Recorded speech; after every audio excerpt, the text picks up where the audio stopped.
Alhamdulillahi Rabbil Alamin. Wassalatu wassalamu ala ashrafil mursalin Nabiyyina wa maulana Muhammadin wa ala alihi wa sahbihi ajma'in. Wa ashhadu an la ilaha illallah wahdahu la syarika lah. Wa ashhadu anna Muhammadan abduhu wa rasuluh sallallahu alaihi wa ala alihi wa sahbihi wa man tabi'ahum bi ihsanin ila yaumiddin. Dalam sebuah hadis riwayat Muslim dari sahabat Jabir bin Abdullah radhiyallahu anhuma, Rasulullah sallallahu alaihi wasallam atau Jabir pernah mengatakan, la'ana Rasulullah sallallahu alaihi wasallam akilar riba wa mukilahu wa katibahu wa syahidai wa qala hum sawa. Rasulullah sallallahu alaihi wasallam melaknat orang yang makan riba, yang memberi makan riba. Siapa yang dimaksud memberi makan riba itu? Itu loh Pak, korbannya bank pelecet. Bank pelecet itu apa Mas? Bank yang nggak punya ATM. Bank tanpa ATM. Kalau bahasa Sundanya bank apa?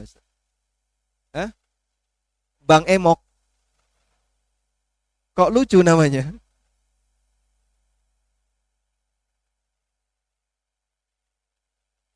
Udah jangan ribut dulu ya, tenang dulu, jangan ribut dulu. Saya yakin di sini korbannya banyak. Tapi jangan ribut dulu. Ini kan bank nongol tiap hari kan. Makanya istilahnya beda-beda. Kalau di Jawa nyebutnya bank pelecit.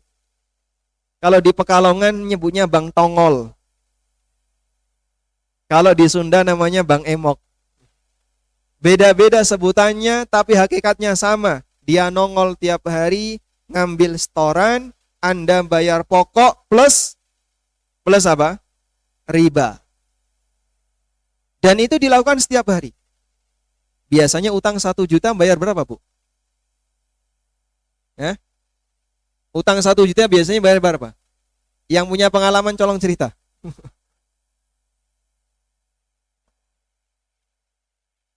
1 juta nanti dicicil tiap hari jadi 1.200.000. Dan cicilan tiap hari itu 20.000, 10 kali. Masya Allah. Dia membayar riba itu setiap hari. Dilaknat. Hari Senin dilaknat. Selasa dilaknat. Rebu karena safar nggak datang orangnya. Libur dari laknat. Nanti Kemis dilaknat lagi. La haula wala quwata illa billah. Di saat orang itu ingin ketemu Nabi Sallallahu Alaihi Wasallam dalam posisi beliau senang dengan kita, tapi ada sebagian orang yang ketemu Rasulullah SAW bisa jadi dalam kondisi beliau mengutuk kita. Anda senang nggak ketemu orang tua dalam kondisi orang tua marah sama anaknya? Mungkin kita akan ketakutan. Nggak berani untuk ketemu orang tua dalam kondisi orang tua kita marah. Bahkan kadang anak lebih milih nanti bermalam di rumah paman atau di rumah bibi daripada nanti kalau pulang ketemu orang tuanya dalam kondisi orang tuanya marah kepadanya. Dan ada sebagian orang yang dilaknat oleh Rasulullah SAW sehingga ketika di hari kiamat dia ingin ketemu Nabi SAW, bisa jadi Rasulullah SAW dalam keadaan marah kepadanya. Tentu bagian inilah yang kita hindari sehingga kita perlu mengenal apa saja yang harus kita jauhi agar kita tidak menjadi hamba Allah yang dilaknat oleh Rasulullah sallallahu alaihi wasallam. Baik. Berikutnya begini jamaah. Anda di sini karena tujuannya belajar tentu siap untuk meninggalkan aktivitas yang sudah menjadi budaya dan kebiasaan karena itu bertentangan dengan syariat. Siap untuk meninggalkan aktivitas yang itu menjadi kebiasaan karena tidak sesuai dengan ajaran Nabi Sallallahu Alaihi Wasallam. Siap untuk meninggalkan apa yang sudah menjadi kebiasaan karena itu adalah hal yang buruk bagi kehidupan kita. Kalau sudah siap demikian, insya Allah apa yang kita terima akan memberikan manfaat bagi kita. Tapi kalau orang belum siap, hatinya biasanya tertutup.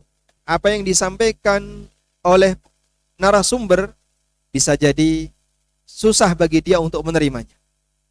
Coba kita lihat ya, beberapa kisah yang Allah sebutkan dalam Al-Quran.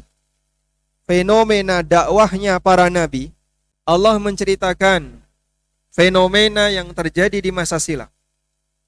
Ada seorang nabi yang menyampaikan dakwah kepada umatnya, lalu umatnya menolak dakwah dan kebenaran nabi ini dengan alasan apa yang sudah mereka lakukan adalah kebiasaan yang mereka terima dari nenek moyang mereka, dari bapak-bapak mereka sejak dulu. Sehingga kamu jangan mengubah apa yang sudah menjadi budaya dan kebiasaan kami. Sehingga dia beralasan dengan budaya untuk menolak apa-apa? Kebenaran. Allah Subhanahu wa taala berfirman di surat Luqman ayat 21. Di surat Luqman ayat 21 Allah berfirman, "Wa idza qila lahum ittabi'u ma anzalallah qalu bal nattabi'u ma wajadna 'alaihi aba'ana." Apabila dikatakan kepada mereka, "Ittabi'u ma anzalallah," ikutilah syariat yang telah Allah turunkan. Qalu, maka jawaban mereka, bal nattabi'u ma wajadna 'alaihi aba'ana. Kami mengikuti apa yang sudah kami jumpai dari kebiasaan orang tua kami, bapak-bapak kami. Ini sudah menjadi budaya kami, ini sudah menjadi kebiasaan kami, ini sudah menjadi rutinitas kami sejak dulu. Bahkan kakek-kakek kami, nenek-nenek kami, bapak-bapak kami sudah kayak gini. Kamu jangan membawa sesuatu yang baru. Masya Allah. Itulah respon yang disebutkan oleh Allah dalam Al-Quran, yang dilakukan oleh musuhnya para nabi. Di saat para nabi itu mengajak mereka untuk mengikuti kebenaran, mereka menolaknya dengan alasan apa jemaah? Dengan alasan bahwa ini sudah menjadi budaya, ini sudah menjadi kebiasaan. Berarti kalau membela aktivitas yang salah dengan alasan bahwa itu sudah menjadi budaya dan kebiasaan, alasan seperti ini diterima atau tidak? Diterima atau tidak? Belum kompak. Alasan seperti ini diterima atau tidak? Tidak. Baik. Ada orang-orang non-muslim di masa silam, ketika dihadirkan seorang nabi kepada mereka, lalu nabi itu menyampaikan risalah yang datang dari Allah, ternyata musuh para nabi ini menolak dengan alasan bahwa kami sudah memiliki kebiasaan tertentu yang kami dapatkan dari nenek moyang kami, dari bapak-bapak kami, kau jangan mengubah itu. Baik. Di ayat yang lain, Allah Subhanahu wa taala juga menceritakan tentang kebiasaan umat masa silam. Di surat Az-Zukhruf ayat 23.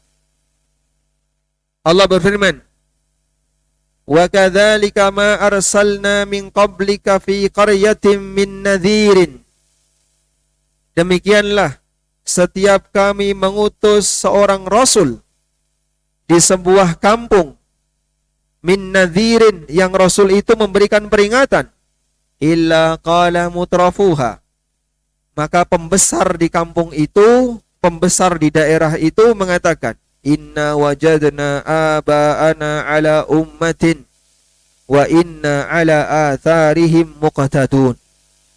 Kami menjumpai bapak kami, nenek moyang kami punya kebiasaan seperti ini, yang itu sudah menjadi tradisi mereka, dan kami mengikuti apa yang telah ditinggalkan oleh mereka. Masya Allah. Sehingga dia mempertahankan budaya, mempertahankan kebiasaan sampai menolak kebenaran.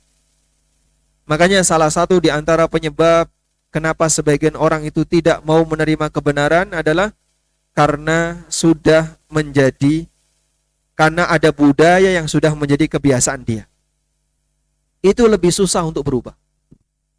Nah, jamaah yang dimuliakan Allah, sebagai seorang muslim yang membaca Al-Quran, setelah Allah menceritakan tentang pengalaman dakwah dan fenomena di masa silam, ada nabi yang diutus seperti ini, umatnya menolak kayak gini. Ada nabi yang diutus demikian, umatnya menolak dengan alasan seperti ini. Ada sisi kesamaan. mereka menolak kebenaran dengan alasan kebudayaan. Dan itu adalah sikap yang tidak benar. Sehingga yang tepat gimana? Jangan menolak kebenaran karena alasan kebudayaan, tapi budayakanlah untuk menerima kebenaran.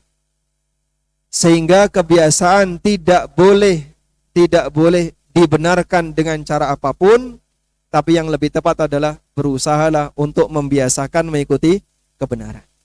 Dalam tahap itu kita perlu belajar. Belajar tahap demi tahap, sehingga mengenali sesuatu yang mungkin bertolak belakang dengan kebiasaan kita. Dan ketika Anda siap untuk menerima itu, walhamdulillah, itulah bukti ada iman dalam diri kita. Baik, selanjutnya saya beralih kepada kisah kaum Nabi Syuaib. Nabi Syuaib diutus oleh Allah kepada sebuah kaum yang disebut dengan masyarakat Madian. Pada waktu Nabi Syuaib itu berdakwah, salah satu di antara dakwah yang ditekankan oleh Nabi Syuaib itu apa? Memberikan pengarahan kepada mereka agar jangan sampai mengurangi timbangan. Kalau berjualan jangan mengurangi timbangan. Ketika menakar jangan mengurangi takaran. Auful kaila wala takunu minal mukhsirin. Penuhilah timbangan, penuhilah takaran dan jangan dikurangi. Wazinu bil qistasil mustaqim, dan timbanglah dengan timbangan yang jejak, timbangan yang lurus, tidak boleh dikurangi. Ketika mereka diajarkan seperti itu, bagaimana cara bermuamalah yang benar? Sekarang coba kita lihat apa komentar mereka. Allah sebutkan di surat Hud ayat yang ke-87. Silakan dibuka mushafnya. Surat Hud ayat 87. Silakan dibuka. Surat Hud ayat 87. Allah Subhanahu wa taala berfirman, menceritakan komentar orang-orang kafir yang menolak dakwahnya Nabi Syuaib. Qalu, mereka mengatakan, ya Syuaibu, as-salatuka ta'muruka an natruka ma ya'budu aba'una au an naf'ala fi amwalina ma nasha' innaka la antal halimur rasyid. Mereka mengatakan, ya Syuaib, wahai Syuaib, as-salatuka, apakah salatmu itu ta'muruka yang menyuruhmu an natruka ma ya'budu aba'una. Apakah salatmu itu yang menyuruhmu untuk menyuruh kami agar meninggalkan apa yang telah disembah oleh bapak-bapak kami? Au an naf'ala fi amwalina ma nasha', atau melarang kami untuk melakukan tindakan terhadap harta yang kami miliki sebagaimana yang kami kehendaki. Baik, coba kita lihat tafsir dari ayat ini. Nabi Syuaib alaihissalam itu melaksanakan sholat. Dan sholat yang beliau kerjakan itu dianggap sebagai orang-orang kafir di zamannya. Syuaib itu kenapa berdakwah, menyuruh masyarakat untuk meninggalkan sesembahan selain Allah, menyuruh masyarakat untuk meninggalkan praktek yang sudah dilakukan bertahun-tahun di pasar. Itu sebabnya adalah karena Syuaib rajin sholat. Sebabnya karena Syuaib rajin sholat. Maka mereka mengatakan, wahai Syuaib, apakah yang menyuruhmu melakukan tindakan seperti ini adalah sholatmu? Padahal praktek itu dilarang karena ini bertentangan dengan perintah Tuhan, Allah Subhanahu wa ta'ala. Mereka menyekutukan Allah dan mereka suka mengurangi timbangan, mereka suka mengurangi takaran. Baik, sekarang Anda perhatikan. Alasan orang Madian itu adalah, kamu jangan melarang tindakan yang kami lakukan terhadap harta kami pribadi. Saya ulangi ya. Kamu jangan melarang tindakan yang kami lakukan terhadap harta kami pribadi. Artinya begini. Sebagian orang kadang diingetin ya, Pak, tolong ya, kalau mau melakukan praktek muamalah, tinggalkan riba, tinggalkan gharar, tinggalkan hal yang haram. Komentar dia apa? Ini kan harta-harta saya. Ini duit-duit saya. Kamu ngapain ikut campur? Kamu jangan ikut campur terhadap apa yang akan saya lakukan dengan harta saya sendiri. Dengan perusahaan saya, dengan duit-duit saya, terserah saya. Sudah? Kalau ada orang yang beralasan seperti itu, persis sebagaimana kaum Madian ketika diingatkan oleh siapa, Pak? Nabi Syuaib. Alasan mereka kayak gitu. An-natruka ma, untuk meninggalkan au an-naf'ala fi amwalina ma nasha. Melakukan tindakan apapun terhadap harta kami. Maka kita sampaikan, betul, duit itu duit Bapak. Harta itu harta Bapak. Tapi ingat, kepemilikan manusia di dunia itu dibatasi oleh aturan. Kepemilikan manusia di dunia dibatasi oleh aturan. Baik, Bapak punya badan ya, kita punya tangan, kita punya badan. Ini badan siapa Pak? Badan kita. Apakah orang bebas bunuh diri karena itu badan dia? Badan saya mau saya tusuk, mau saya bakar, mau saya bom, mau saya ledakan, kan terserah saya. Ini badan saya. Boleh nggak kayak gitu, Pak? Kenapa enggak boleh?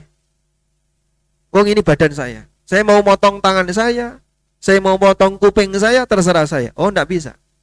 Betul itu milik kamu.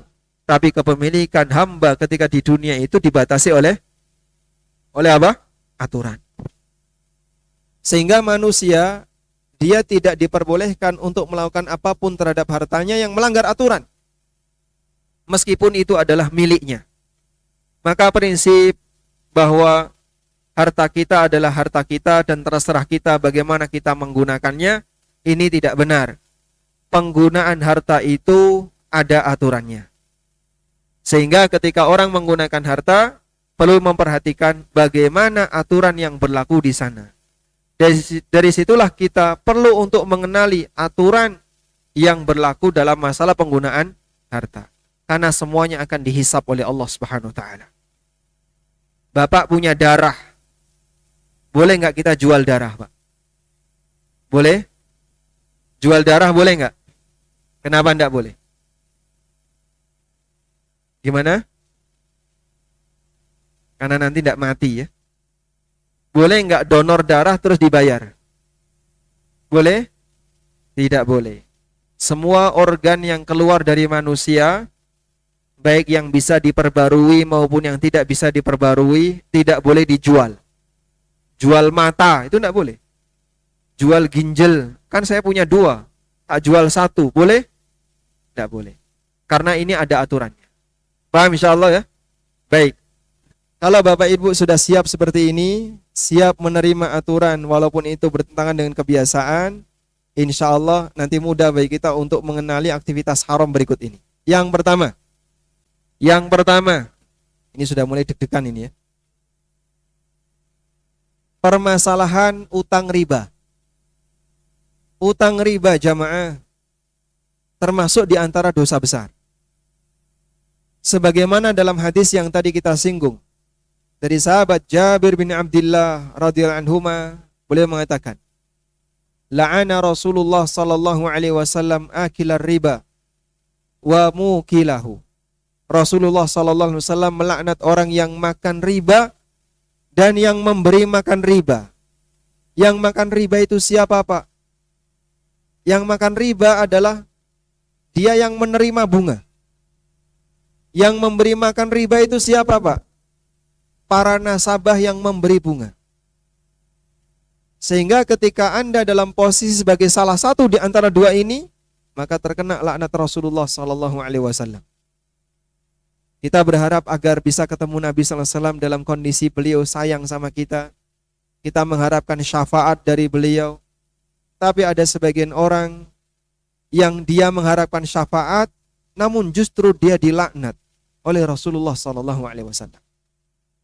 Sampaikan tuh kepada teman-teman, kamu pengen gak dapat syafaat dari Nabi? Pengen. Utangmu berapa? Sekian.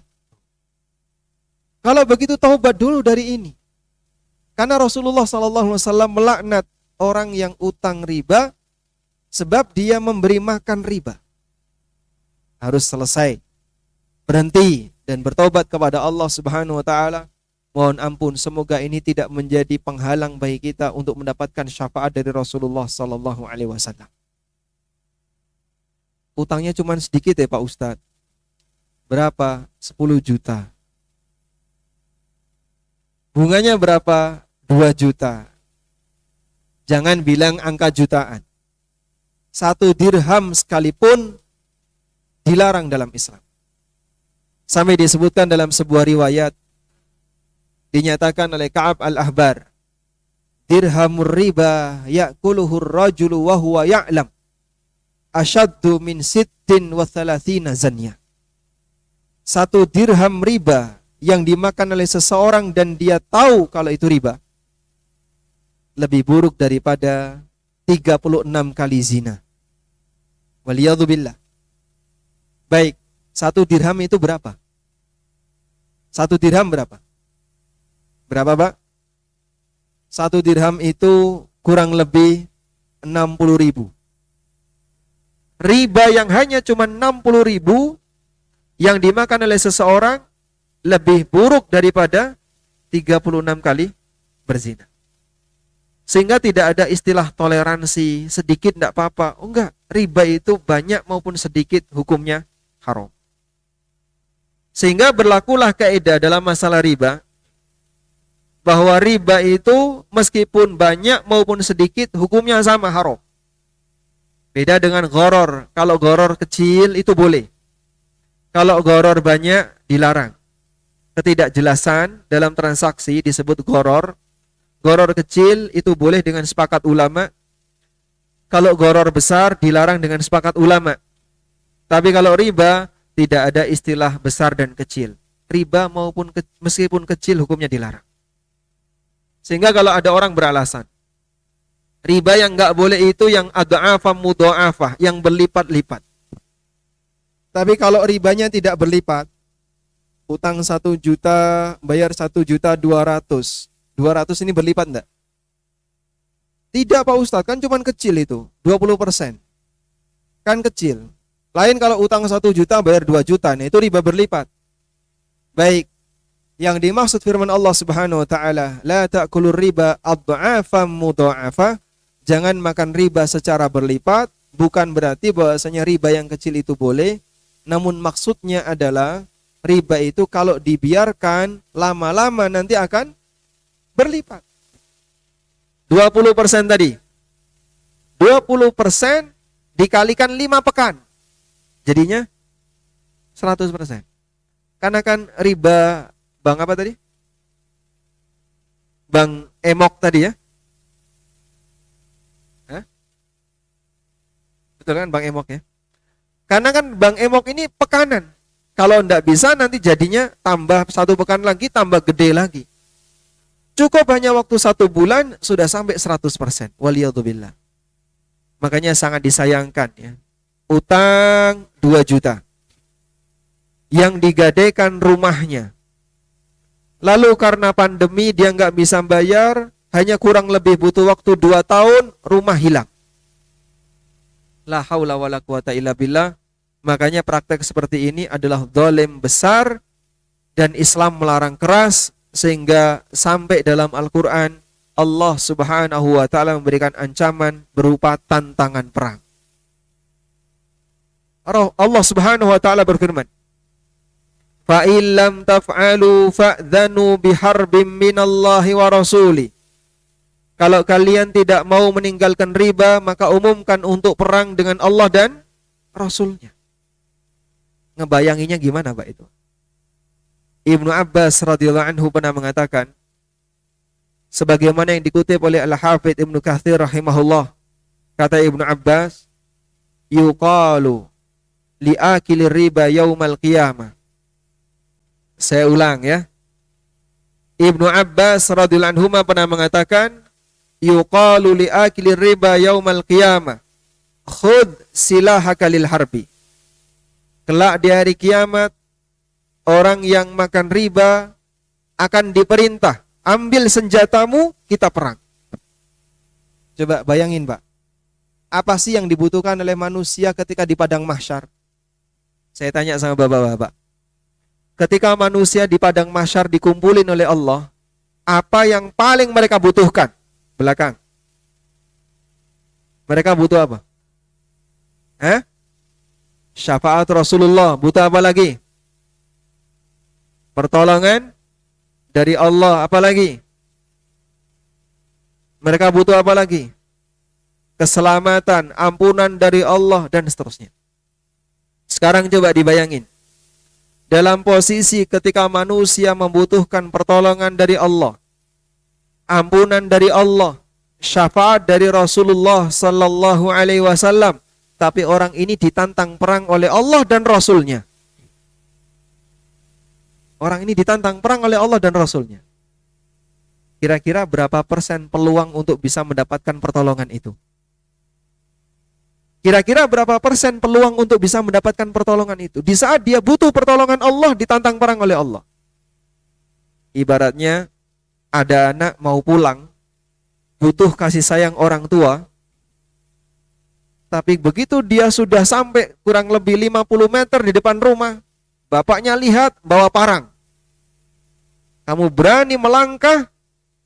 Tahu ini apa? Kira-kira anak berani nggak mendekat, Pak? Lalu kepada siapa anak ini akan minta perlindungan? Dia pengen berteduh di dalam rumah, dia pengen makan. Dalam posisi orang tuanya tidak ridho kepadanya. Subhanallah. Kalau di dunia orang tua marah, Anda bisa lari ke paman. Bapak marah, Anda bisa melewat ibu. Tapi di yaumil akhir, ketika Allah murka, kepada siapa kita akan berlindung? Minta kepada siapa kita berlindung? Ketika Allah murka, kepada siapa kita akan berlindung? Tidak ada lain. Sebab ketika itu tidak ada yang bisa menolong kecuali Allah Subhanahu wa ta'ala. Tidak ada yang bisa menyelamatkan kecuali Allah. Makanya bahaya besar seperti ini harus kita tinggalkan. Apalagi perbuatan kesyirikan yang itu merupakan dosa yang paling besar, kezaliman yang paling besar. Lebih wajib lagi untuk kita jauhi sejauh-jauh. Baik, ini kebiasaan yang pertama. Terus caranya bagaimana Pak Ustadz untuk bisa meninggalkan itu? Padahal kan kita ini orang yang selalu butuh. Pak, kalau bicara butuh, namanya kebutuhan itu tidak ada ujung. Cuman kan yang jadi masalah, bisa nggak kita memanage kebutuhan, mengatur kebutuhan itu dengan baik, agar tidak menjadi orang yang menyembah kebutuhan. Setiap kali merasa butuh, pengen diwujudkan. Setiap kali merasa butuh, pengen diwujudkan. Padahal belum tentu kebutuhan itu sebenarnya kebutuhan yang vital untuk kita wujudkan. Dan setan akan selalu menggoda. Menggoda dengan apa? Manusia dibuat selalu takut, takut dan takut. Di posisi ketika dia takut, mudah bagi setan untuk menjerumuskan dia ke dalam perbuatan maksiat. Allah Subhanahu wa ta'ala berfirman, "Asy-syaitanu ya'idukumul faqra wa ya'murukum bil fahsya." Setan itu selalu menghantui kalian dengan kefakiran. Fakir itu apa? Fakir itu apa? Al-faqru secara makna bahasa artinya al-hajah, butuh. Maka orang fakir hakikatnya adalah orang yang selalu merasa butuh. Ada orang misalnya pendapatannya 100 juta per bulan, tapi dia masih merasa kurang. Saya belum mendapat ini, saya target ini belum, target ini belum, target ini belum. Masih pingin ini, pingin ini, pingin ini. Meskipun pendapatan dia 100 juta per bulan, tapi ketika dia selalu merasa butuh, berarti hakikatnya apa? Hakikatnya apa? Fakir. Pendapatan dia 100 juta per bulan, tapi masih seneng ngambil duit orang lain. Masih ngambil hak negara, masih ngambil uang rakyat, waliyadzubillah. Berarti hakikatnya dia adalah orang yang selalu merasa butuh. Itu orang fakir yang sejatinya. Maka kaya yang sebenarnya itu kaya apa, Pak? Kaya batin. Nabi SAW bersabda, "Laisal ghina bi kathratil arad, innamal ghina ghinan nafs." Hakikat dari kaya bukan banyaknya harta, tapi kaya yang sejati adalah kaya batin. Terus obatnya gimana agar kita bisa menghindari seperti ini? Obatnya ada dua. Cara yang paling mujarab agar kita tidak utang. Nomor 1, miliki perasaan qanaah. Apa qanaah? Merasa cukup dengan pemberian Allah Subhanahu wa taala. Wong Jawa bilang nrimo ing pandum. Bapak Ibu paham ini? Merasa cukup dengan apa yang dikasih oleh Allah. Sehingga Anda punya apa, itu yang disyukuri. Kata Imam Syafi'i rahimahullah, "Idza ma kunta dza qalbin qanu' fa anta wa malikud dunya sawa." Kalau kamu punya hati yang qanaah, maka kamu dan raja dunia sama saja. Kalau kamu punya hati yang qanaah, kamu seperti raja. Karena raja itu sudah punya banyak fasilitas, semuanya dicukupi. Orang yang qanaah juga seperti itu. Dia merasa cukup dengan apapun yang dia miliki, ibarat seorang raja. Meskipun di rumah nggak punya Tupperware, tapi piring yang pecah masih ada. Meskipun nggak punya gelas yang bagus, tapi gelas lama masih ada. Yang penting bisa menikmati gelas. Itulah orang yang qanaah. Sudah? Dan qanaah itu butuh latihan. Sehingga berlatih qanaah, selalu merasa cukup, ingat dengan banyak nikmat Allah yang diberikan ke kita. Insya Allah orang ini dapat surga dunia. Karena nikmat apapun yang dia miliki selalu dia syukuri. Dia selalu merasa cukup. Tapi orang kalau nggak qanaah, ini merasa butuh, besok merasa butuh lagi. Datang tawaran utang, ngambil. Datang tawaran utang lagi, ngambil. Gali lubang, ini belum selesai, utang lagi untuk nutupi yang ini, nanti utang lagi untuk nutupi yang ini. Waliyadzubillah, sampai kapan Anda menjadi manusia utang? Ketika dia tidak bisa menghentikan utangnya. Baik, selanjutnya. Cara yang kedua, agar kita bisa menghindari kebiasaan utang ribawi. Dalam urusan dunia, lihatlah kepada orang yang lebih bawah. Tapi dalam urusan akhirat, lihatlah kepada yang lebih tinggi. Sehingga kalau Anda melihat punya tetangga, kulkasnya baru, mobil baru, lihat tuh tetangga yang nggak punya motor, Bapak masih punya motor. Yang nggak punya motor, lihat kau masih punya sepeda, sebelah itu nggak punya sepeda, dan demikian seterusnya. Cara seperti ini disampaikan oleh Nabi SAW agar kita tidak meremehkan nikmat Allah. Jadi manusia dalam menyikapi nikmat Allah itu ada 3 tingkatan. Manusia dalam menyikapi nikmat Allah ada 3 tingkatan. Syukur, meremehkan, dan tingkatan pertengahan. Nabi SAW mengingatkan, kalaupun nggak bisa syukur, minimal jangan meremehkan. Karena kalau sudah sampai pada tingkatan meremehkan, dosa. Sehingga dia meremehkan nikmat Allah, itu perbuatan apa, Pak? Dosa.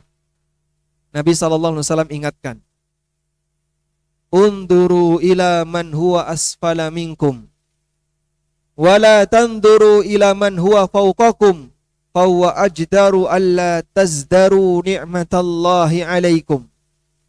Lihatlah kepada orang yang lebih rendah dibandingkan kamu. Jangan kau lihat orang yang lebih tinggi daripada kamu, karena itu lebih layak bagi kamu untuk tidak meremehkan nikmat Allah yang telah Allah berikan kepada kamu. Contoh, ada orang sudah punya mobil, tapi mobilnya Cherry, Pak. Kemudian sebelahnya tetangganya punya mobil, tapi mereknya lebih tinggi lagi. Apa misalnya? Camry. Yang satu Cherry, yang sebelahnya Camry. Sudah? Yang punya Cherry ini selalu ngelirik sebelahnya. Wah, kayaknya kok enak ya. Kok bagus naik Camry. Akhirnya dia punya Cherry, naik Cherry rasanya hilang. Gak ada rasa itu.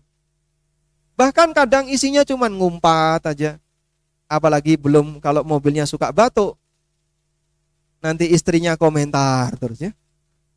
Sehingga selama perjalanan istrinya jadi komentator. Makanya besok lagi beli Camry. Berkali kayak gitu. Sakit hati itu jadi.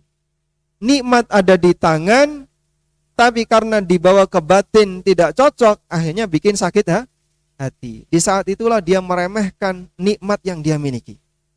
Sehingga kadang dia menghina mobilnya, mobil tua kayak gini.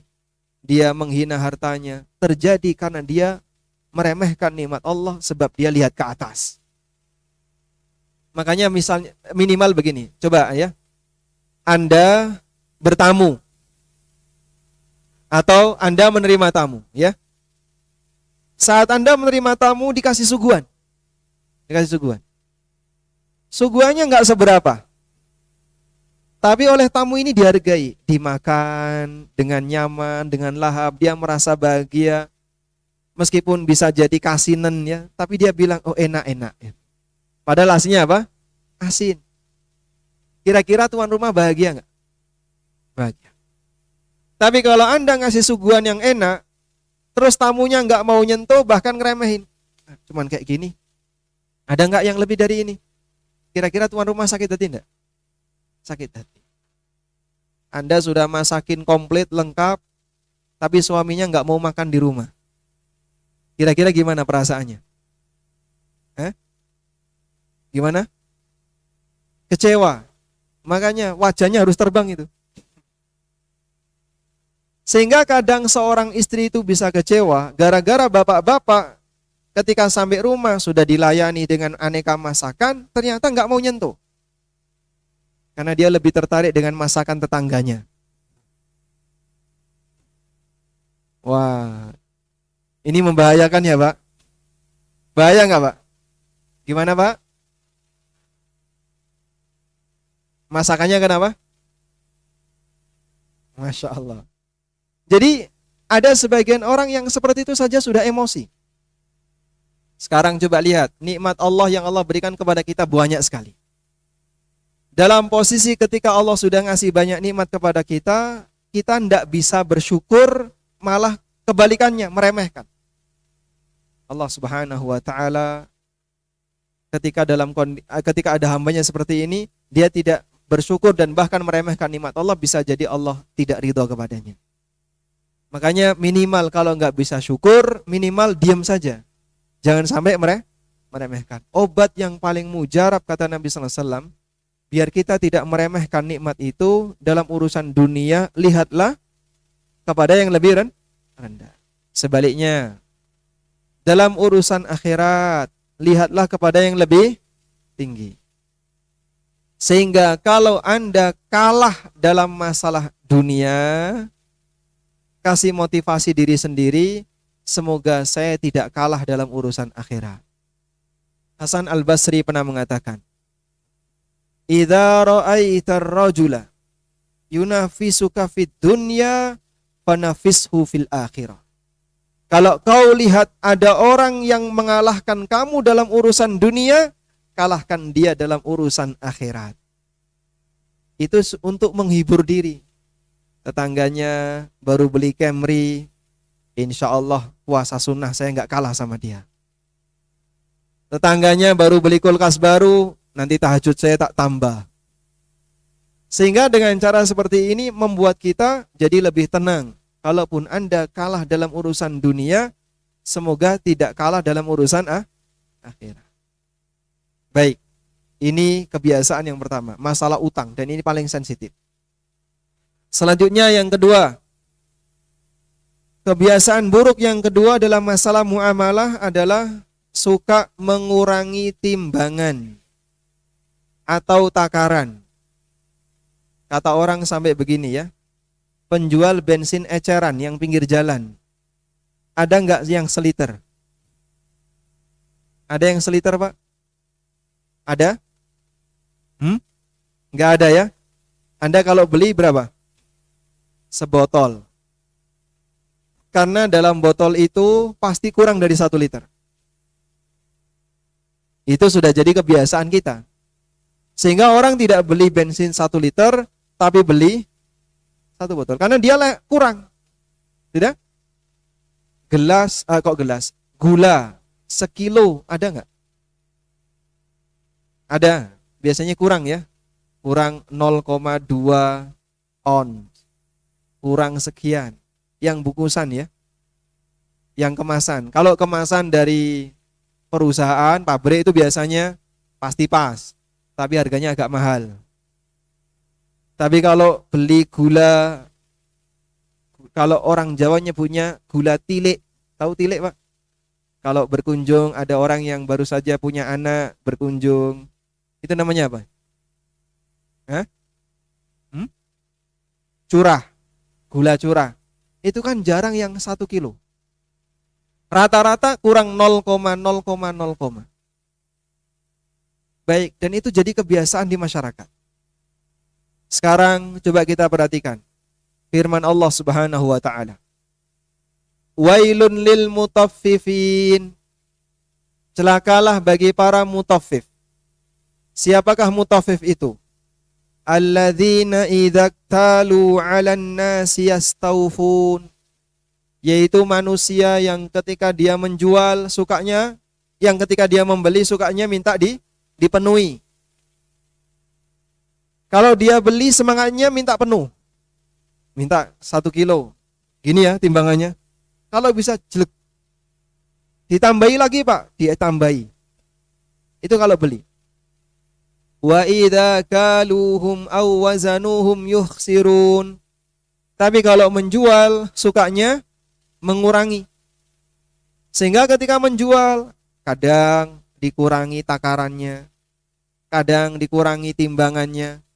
Allah ingatkan, ala yadhunnu ulaika annahum mab'utsun. Tidakkah mereka sadar kalau nanti mereka akan dibangkitkan di yaumil qiyamah? Liyaumin azim, dibangkitkan di hari yang agung, yaitu hari kiamat. Yauma yaqumun nasu lirabbil alamin, hari di mana manusia akan menghadap Rabbul Alamin. Sampai di sini paham insyaallah? Paham ya? Baik.